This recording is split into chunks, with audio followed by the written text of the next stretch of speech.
Welcome to Know Your Money, where we will explore our relationship with money and how the psychology of it impacts our financial decisions, as everyone thinks about money differently.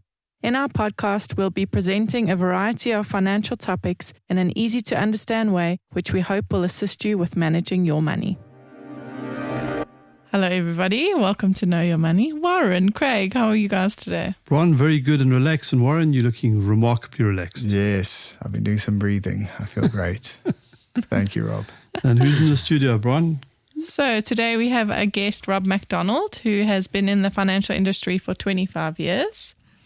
I am busy doing a behavioral coaching course with Rob, and he's written a book that both Craig and I have read. So we thought, why not come give our guests a little bit more? The title of the book is The 7 Pillars of Financial Health, Partnering with a Professional to Thrive. So welcome, Rob. Thanks very much, Bronwyn. Thank you for coming. Good to see you again, Rob. You too, Craig. Good to see you. Welcome, Rob. Thank you, Warren. Good to see you too. We just thought maybe today you can let us know what inspired you to write the book and what the basis of it is, and take it from there. Yeah, well, sure. You mentioned the behavioral coaching program that we're running. And over the last 7 or 8 years, I've been doing quite a lot of work with financial planners in this field of behavioral coaching. And it's really about trying to help financial planners focus on the human side of financial advice and develop the skills to do that effectively.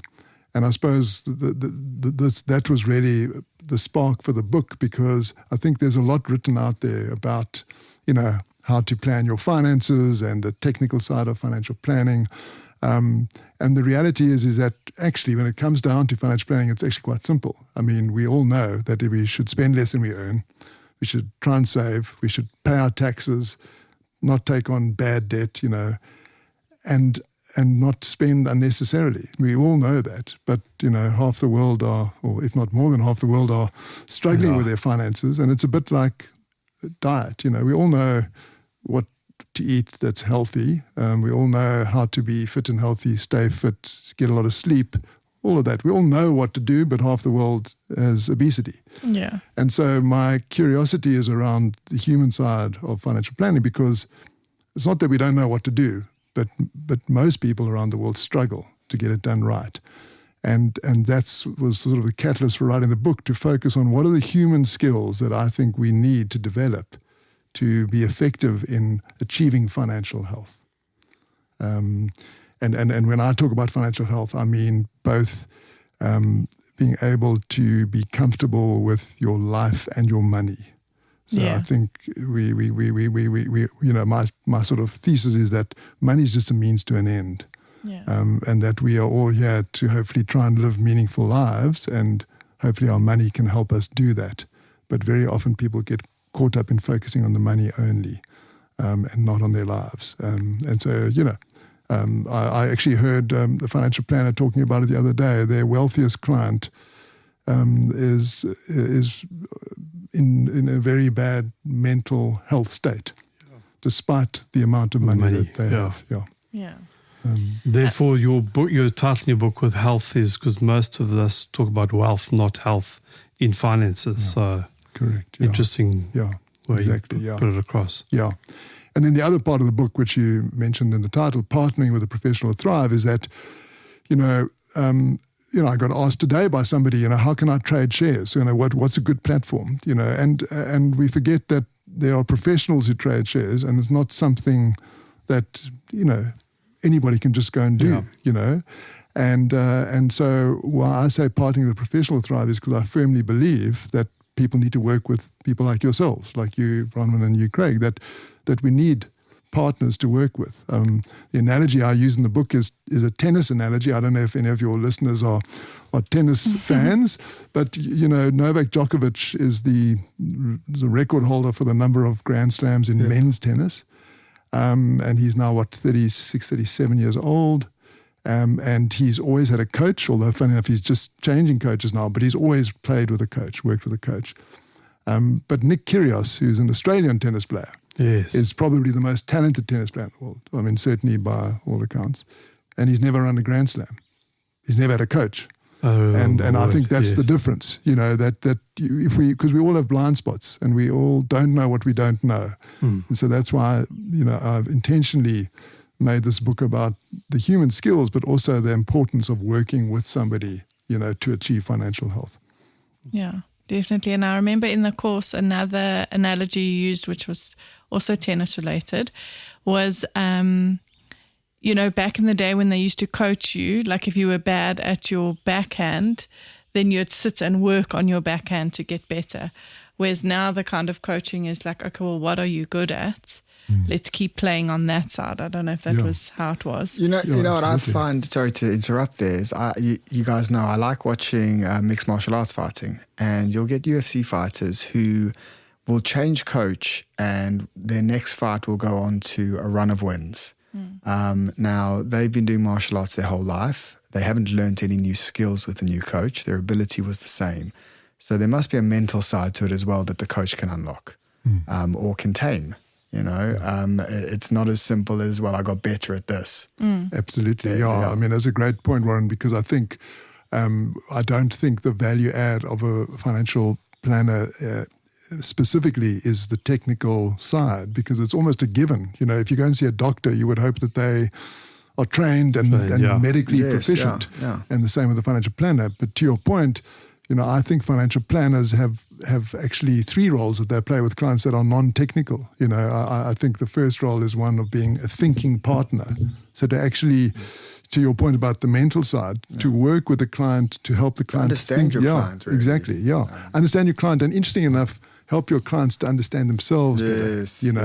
So to ask, as you've found on the program, Bronwyn, we learn and practice asking questions that are, enabling people to reflect on themselves and to think about what's going on for them. So I sort of think that's a key role, which I'm sure in the martial arts world, that's what those guys are doing. So many parts of anybody. I mean, for people in general, we really, it's not prioritized enough at a young age how important it is to understand yourself. I mean, when I was at school, none of that was taught. Yeah. And I think it's such an important part of life. And like we said when we did have Mark on the podcast, and the journey that I've been on personally to understand myself better, and it's made a huge improvements in my life.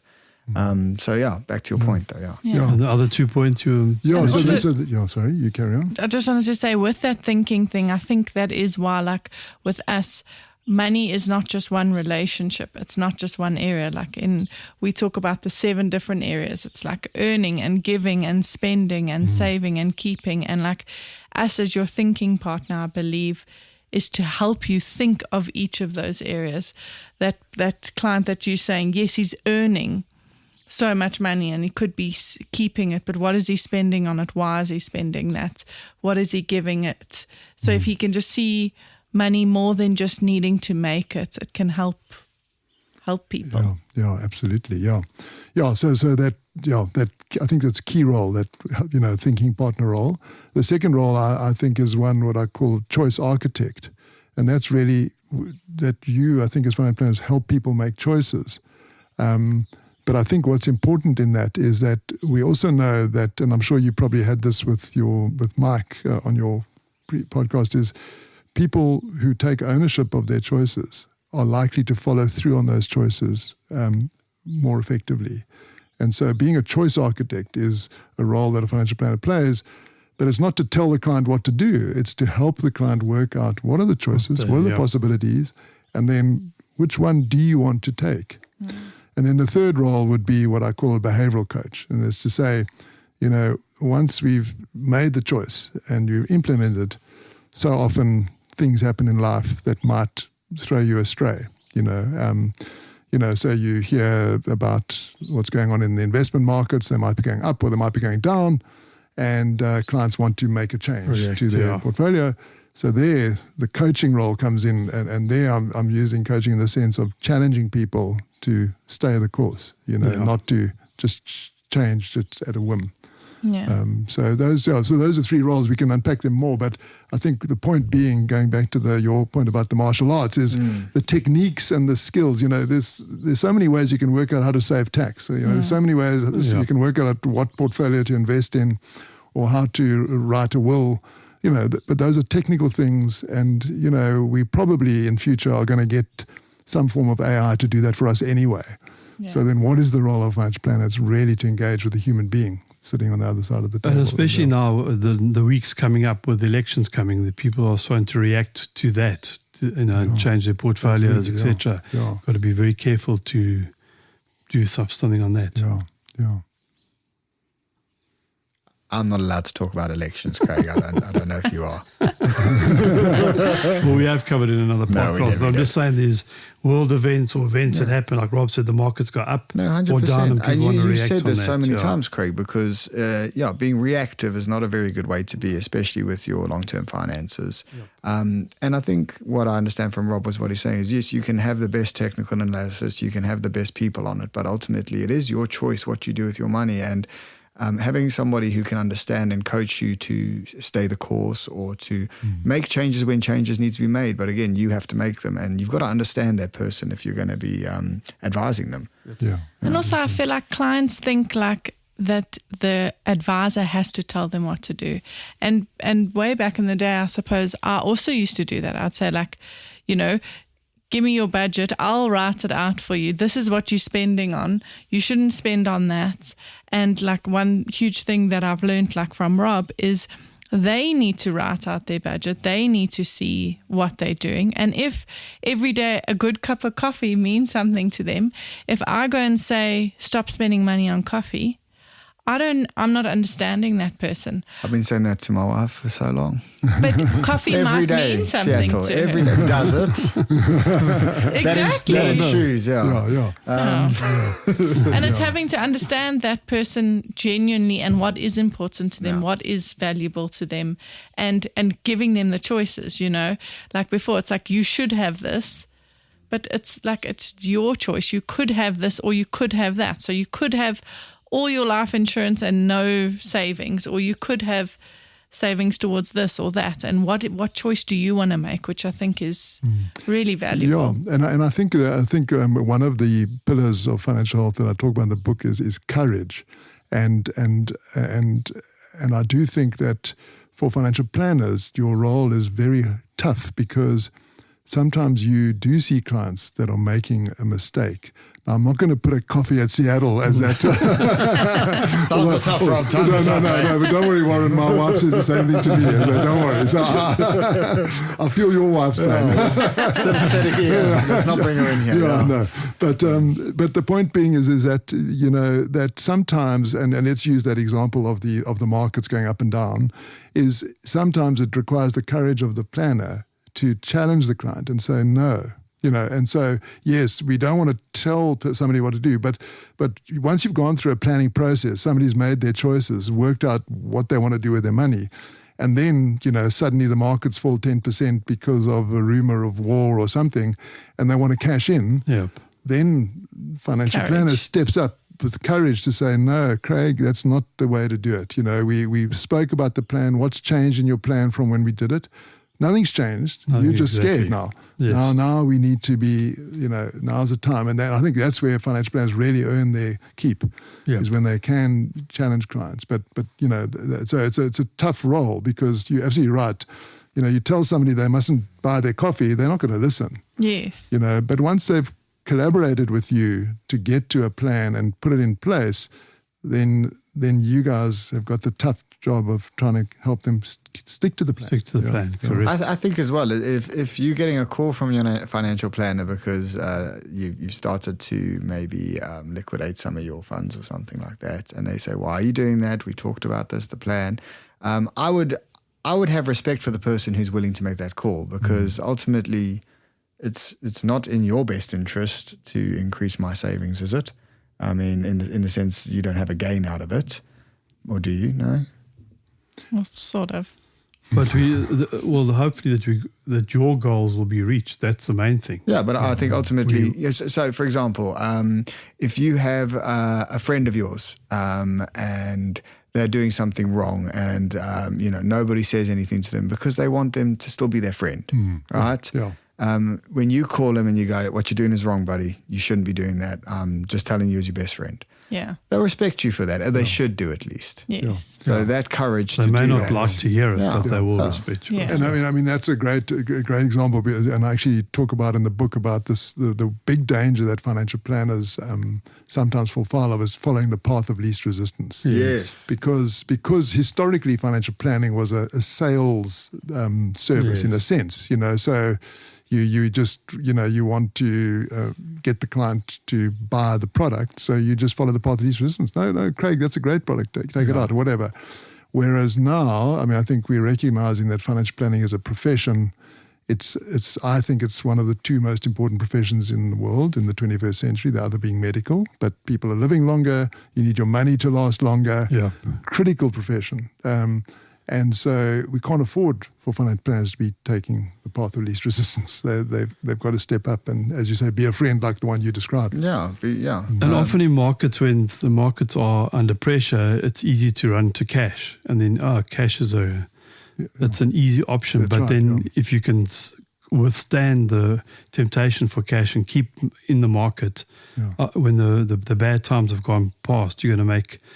your gain's going to be far more. But if you jump into cash, and that's what often happens, you feel the client put pressure and, I'm losing money, but you're not losing money on the long term. That's what you got to look at. Yeah, I actually saw an absolutely, interview with Warren Buffett where he said something like that. Somebody said to him, the markets have gone down today. You've lost however many hundreds of millions. And he went, I didn't lose anything. I didn't cash anything out. Cash, exactly. Yeah. That's right. I haven't Correct. lost a cent. Yeah. And that's where I think that, that choice architect is also so important in how we say it. Like, when a client comes to you, they really need to know what that money's for. They can't put that money into a long-term thing and then need to cash it out for an emergency Yes. a month later. And that comes down to the planner really understanding those clients' needs. And do you have these emergency envelopes? Do you have this? Do you have that? Because if you don't, that's you not understanding the client properly. They will come to you and say, I need to save for retirement, because that's what they're panicking about now. But what else do they have so that they never have to cash that in, which I think is a big part. Absolutely, yeah. Anything else from the book that you think... Well, I mean, there's a lot in the book that I think is... So should we unpack that in episodes I thought to maybe come? we can do like an episode on all 7 Other. C's, like so what the C's kind of stand for. Okay. Yeah, but Rob, thank you so much for the time today in the studio. Good to see you, and good luck with the book. I know it's done well. Thank you very much. Where especially can in they our get the book? circles. They can get the book at Exclusive Books and other outlets if you're going to buy a physical copy, in person, or you can get it online at vindigopress.com.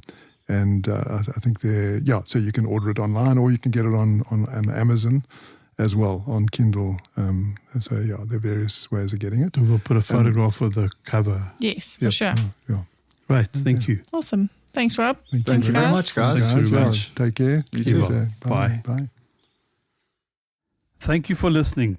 If you have enjoyed this podcast, would like to subscribe, please visit our website, www.growthfp.co.za. The information we have provided in this podcast is our personal opinion. For more detailed information, please discuss your financial situation with a financial planner.